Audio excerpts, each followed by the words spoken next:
And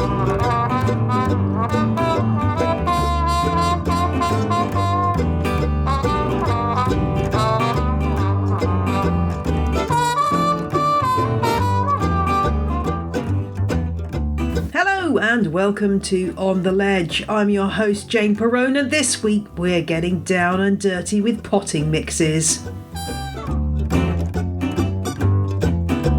If you can't tell your coir from your charcoal or your laker from your leaf mould, then the next couple of episodes are for you, because I'm running through an A to Z of potting mix ingredients, and I've got Mr Houseplant, aka Vladan, to help me explain the different components that can make up your houseplant potting mixes. Plus, I'm answering a question about finding houseplant gifts for some very special people.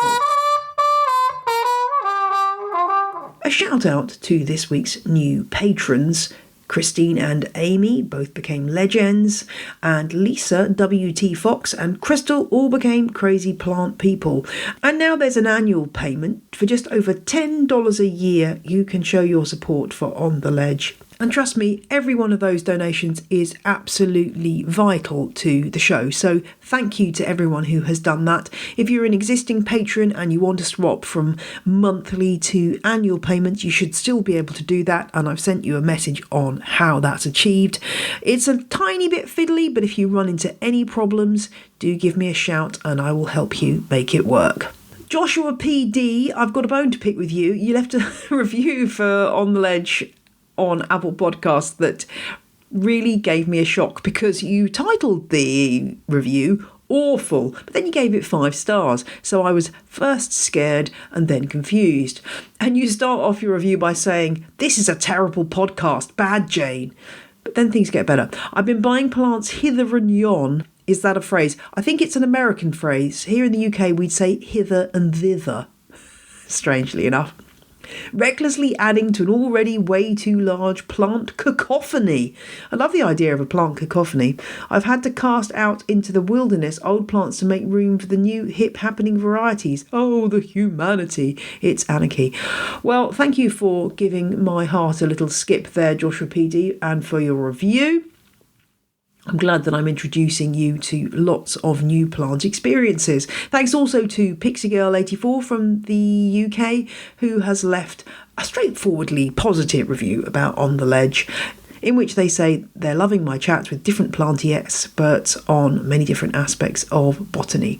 "Made me consider things I hadn't thought about much, such as environmental costs of using certain products, and thinking about where our houseplants come from."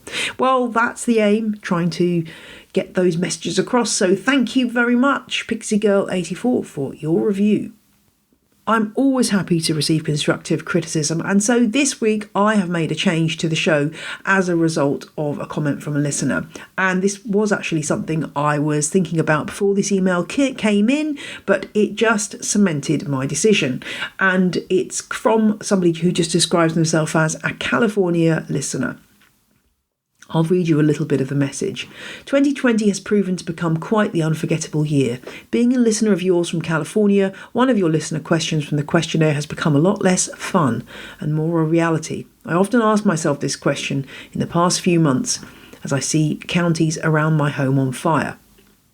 Which of my 200 plus plants would I rescue? None. I have my husband, our son, and our 2 cats. In that time, I grab that chosen plant. I could spend time finding my cats in our burning house, or packing as many essentials as we can stow into our small car. The space that plant would take up would be better used for more essentials. Currently, nearly all the states west of the Colorado Rockies are on fire. Climate change is not stopping. It's only gotten worse and worse for California, and now for many of the western half of the USA. I don't want to be a negative Nancy. Would it be much to ask you to withdraw your house is on fire question for now, because it's becoming a reality for some houseplant lovers, please? Well, a Californian listener, I hear you completely, and I agree that the question has lost a lot of the original intent of being fun and become far too real for too many listeners, both in the US and Australia, and no doubt in other parts of the world. So I'm going to retire that question from now and not use it anymore.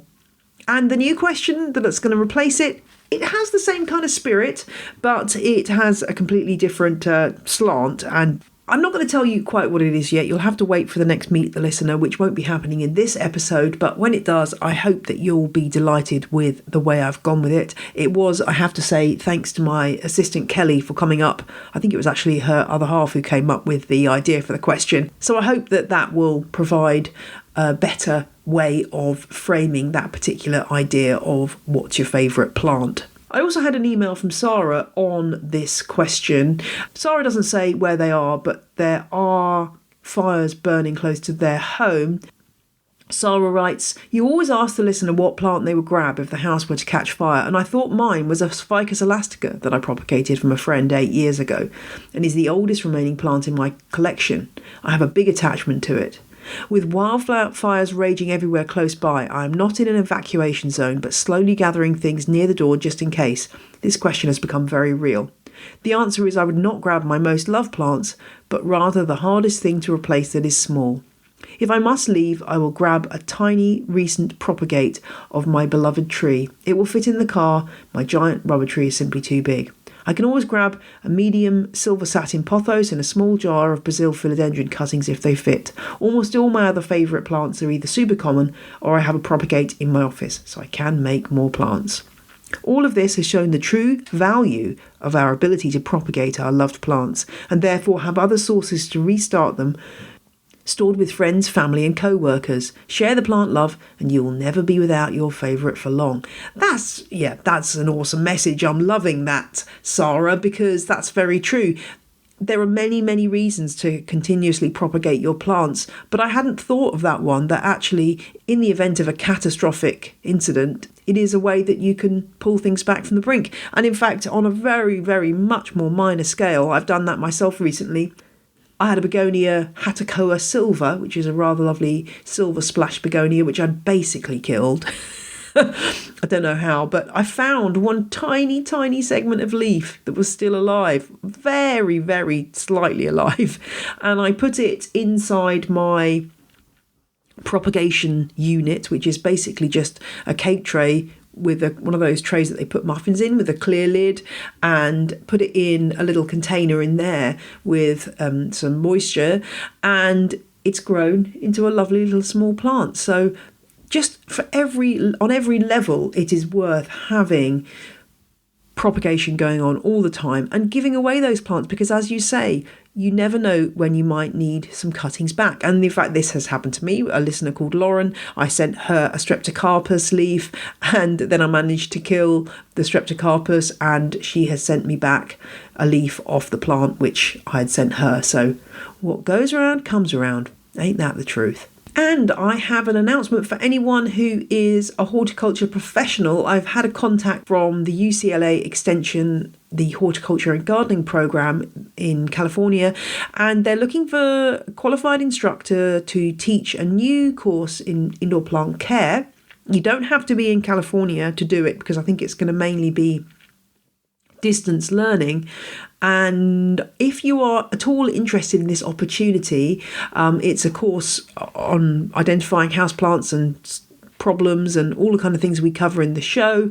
So if you think you have the right experience and qualifications for this job, I think it's a part-time role, then please do drop a line to ontheledgepodcast@gmail.com, and I will drop you back the information that I've had from the programme manager, Melissa McDonald, about the job. So do step forward if you think that might be a great role for you.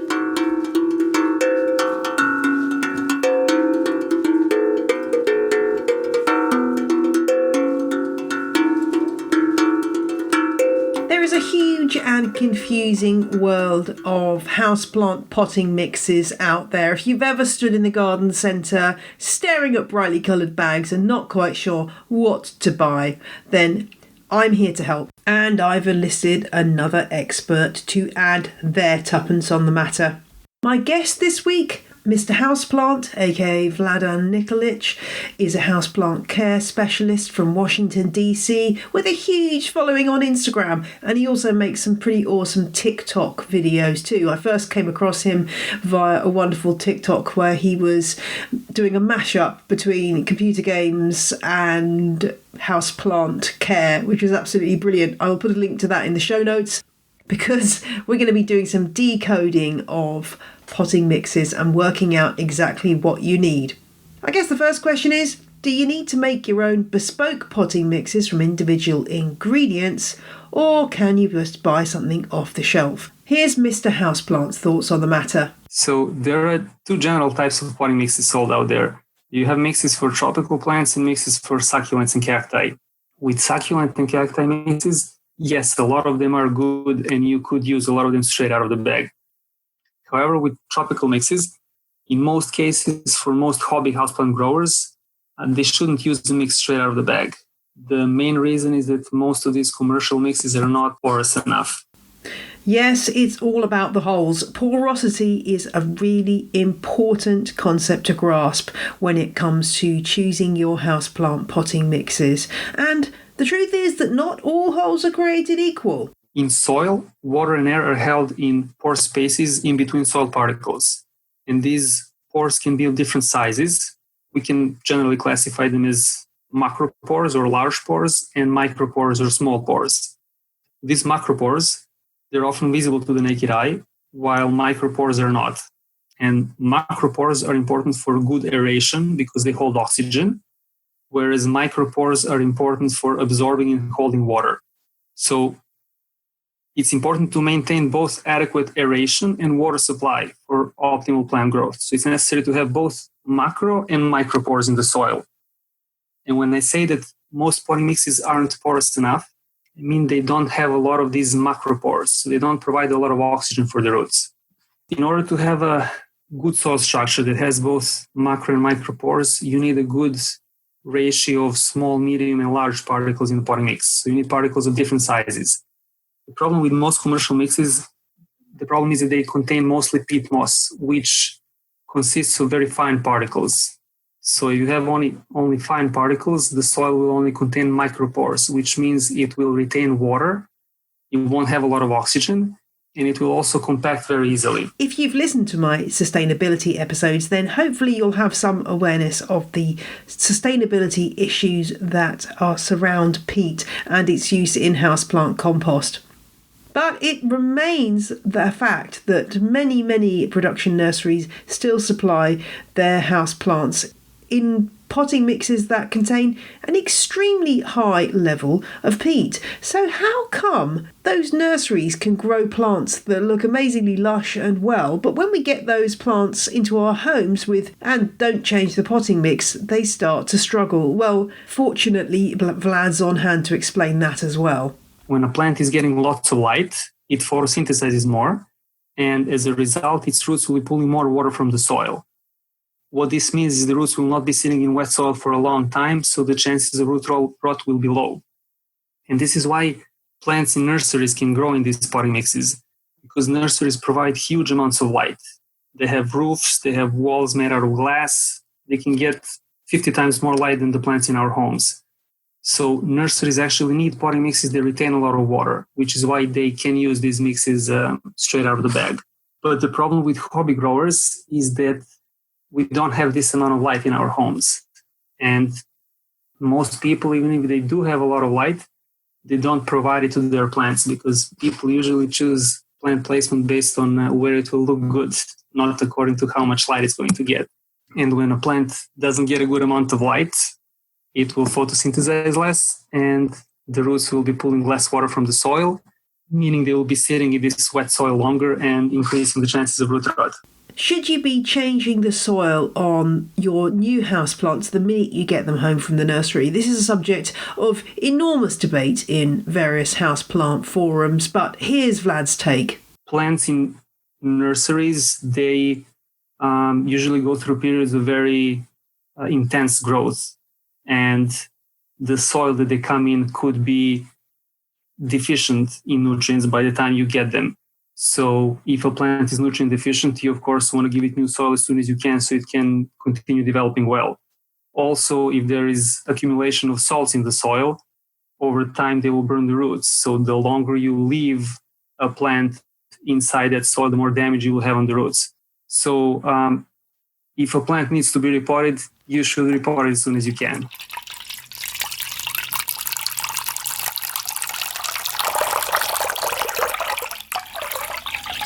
And now time for question of the week, which comes from the Cole family. Thank you, the Cole family from New South Wales, Australia, for getting in touch. Apparently hot summers and cool winters on the order of the day there. Because the Cole family would like to get their teachers some plants at the end of the year as a present. Great idea. Our hope is that the teachers will keep a bit of greenery in their classrooms. But to complicate things, you sound like me, like to keep your life as complicated as possible. We thought it would be really interesting to try to find a plant for each teacher with a name similar to their own. Is that too much to ask? Okay, so they're trying to match up names. We've got a Suzanne, we've got a Linda, we've got a Nicole, a Kim and an Amy. Well, for Amy, that one's easy. There is a wonderful Streptocarpus which you can buy from Dibley's in the UK, which is, they've got these amazingly vivid petals which are a mixture of purple and white, and the purple sort of purple venation over white, and they're really, really gorgeous. I have no idea if you can get this plant in Australia, but if you can, I think Amy's a good option. There is a new Chinese evergreen Aglaonema called Sapphire Suzanne. It's got pink variegation running down the midrib and into the veins, and that's rather lovely if you can get hold of one of those. And Kim, well, there's a lovely prayer plant, a variegated form of the rabbit tracks Maranta leucanura, and its variety name is Kim, so that would be a good choice. And I've also come across a Ficus benjamina cultivar called Nicole, which is got a nice cream and green leaf and is quite compact. And finally, Linda, well, there's Peperomia rotundifolia with its lovely little heart-shaped leaves, is also known as Yerba Linda. Now, I realise that a lot of those suggestions are probably a bit out there, and I don't know whether you'll be able to get hold of them in New South Wales, but I think you could look at this question in a different way and just go by the first letters of the teacher's name. So for Suzanne, we could have Suzanne's having a Sansevieria or snake plant. Linda, well, she could get some lithops or possibly a lipstick vine, Escananthus. For Nicole, well, you could get her a Neanthe bella, which is the old name for Camadoria elegans, the parlour palm. That may be a little bit obscure, unless you're me. But what about a Nepenthes? That would be fun. Or even a Norfolk Island pine. Kim, that's easy. Kentia palm or Kalanchoe. Or if she's a Gesneriad fan like me, you get her a Coleria. And Amy, well, of course, it's got to be Aspidistra, right? Or maybe an asparagus fern. Or if you want to give her a challenge, an alocasia. Those are my ideas. If anyone else has got ideas for the Cole family, then do shout up. I mean, sometimes you just look at a person and you get a sense of what kind of plant they might be interested in. So maybe some background information about these teachers would be useful, or perhaps the subjects that they teach. But that's your starter for 10, Cole family. I hope that's provided you some inspiration. If any listeners have got their own ideas about what the Cole family should be giving as presents, then please let me know. And the Cole family sign off by saying, the Cole family, who have just ordered some coleus seed. See what we did there? I think your sense of humour and my sense of humour may be fairly similar, guys. Thanks very much for getting in touch. And if you've got a question for On The Ledge, then shout out and let me know. ontheledgepodcast@gmail.com is the best way to get in touch. And if you want to have a look at all those plants named after people that I mentioned, do check out the show notes, and they are all listed there. And now it's time to go deeper into those potting mix ingredients by starting our A to Z. I don't quite have enough ingredients to cover all 26 letters of the alphabet, but I've got a fair few covered here. And first of all, So let's kick off with A. A is for Akadama. What on earth is Akadama? Well, it's a special soil that's mainly used by bonsai growers. It looks, I'm not going to lie, it looks a little bit like cat litter, but it's a clay-based mineral soil that comes in little tiny balls, and it's not that easy to get hold of unless you move in bonsai circles, although it is becoming more popular as a specialist amendment for houseplant potting mixes. So you may see it coming up in those more specialist houseplant suppliers. And the reason why it exists in Japan is that this is where it comes from. It's a byproduct of volcanic action, and you get this very rich clay soil which is really, really porous and holds a lot of water, but also allows water to drain through it really quickly, which makes it ideal for bonsai. The complaints against it? Well, some bonsai growers don't use it because they think that it breaks down over time and ends up not being a very good drainage material. I've not used Akadama, but I would love to hear from you if it's a regular in your potting mixes and your thoughts on the subject. Next up, B is for bark. Now, when we think of bark mixes, I think we're probably most often thinking about orchids, which, particularly Phalaenopsis, are often grown in just pure chips of bark. What kind of bark is it? Well, it's usually either pine or fir. Bark comes in different grades for different purposes. The very fine stuff, which might only be 0.5 centimetre by 0.5 centimetre, is used very differently from the medium-sized bark to the very large chips. I believe there has been a bit of a orchid bark shortage in the UK of late, but I tend to buy it from reptile shops. My daughter got her first snake this summer, so I've been in a fair few of those in the last few weeks. And in there you'll find that the same bark that you'd use for your houseplant mixes is sold as a substrate for reptiles. And so you can pick up the different grades, and it may even be cheaper than it is at the garden centre. I like the really fine grade bark for adding to compost mix for things like ferns and tropical plants. If you've got Phalaenopsis that need repotting, then you'll need much, much larger, either the medium or large grade chips. It's also good for epiphytic plants such as Hoyas. Obviously, they're plants that are growing on branches, so there would be a fair amount of bark in their soil anyway. And for these, I tend to either use the fine grade bark, or sometimes if you've got a bag of the large chips, you'll find that there's a load of stuff at the bottom of the bag that collects, which is kind of dusty and very, very small pieces of bark. This is ideal for mixing in with your Hoyas compost. Now, this is an odd one, but B is also for basic slag. Yes, you heard that right, basic slag. Have you ever come across that term before? I suspect if you are any younger than me, you probably haven't, and you probably need to be a little bit older than me to have come across it.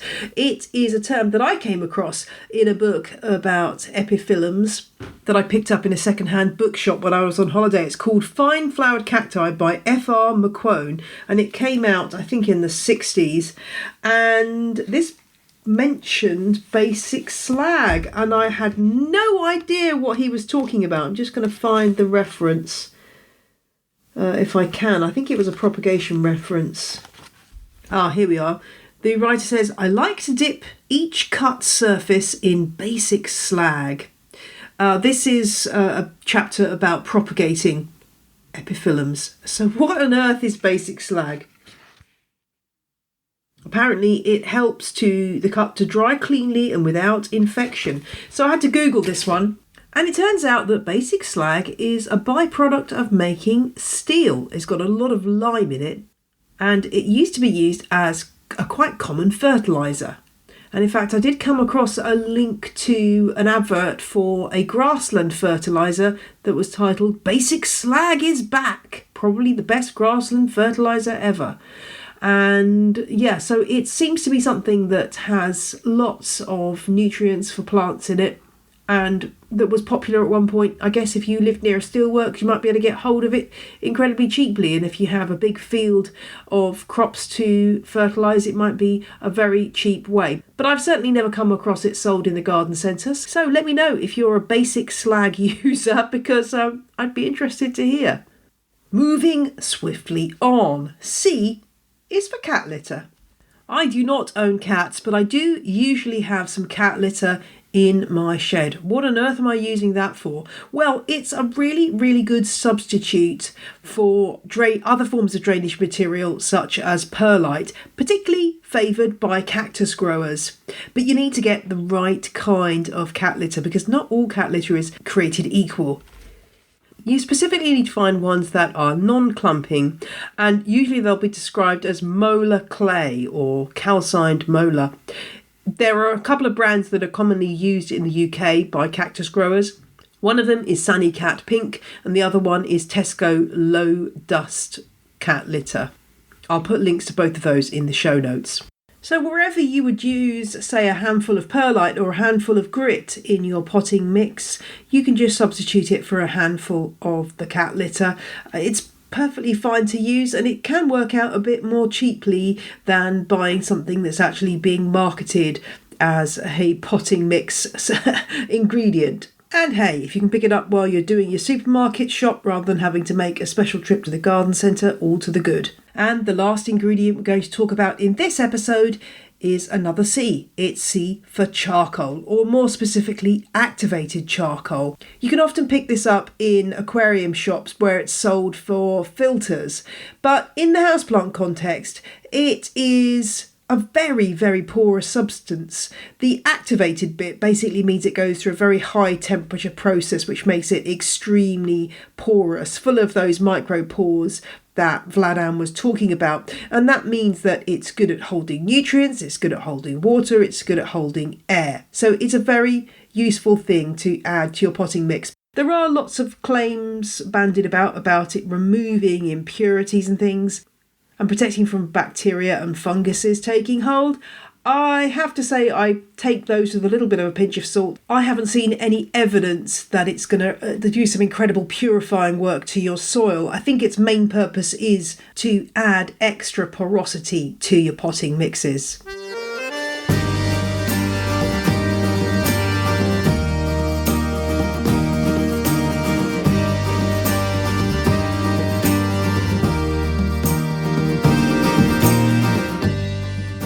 We will continue with this A to Z next week. We've got lots of other materials to cover, including diatomaceous earth, rice husks, and finding out what on earth, or who on earth, John Innes was, and what he had to do with potting mixes.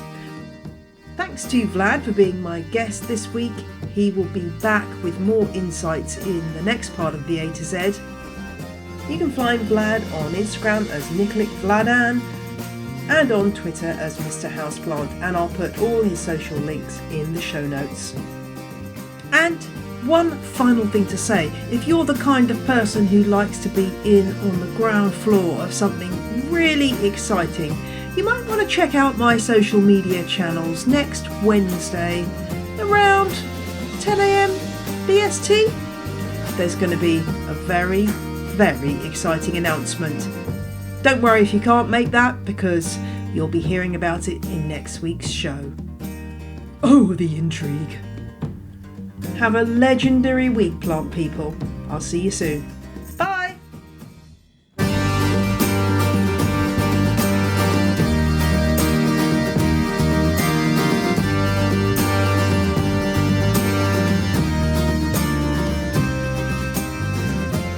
The music you heard in this episode was Roll Jordan Roll by the Joy Drops, An Instrument the Boy Called Happy Day Gakana by Samuel Corwin, and Oh Mallory by Josh Woodward.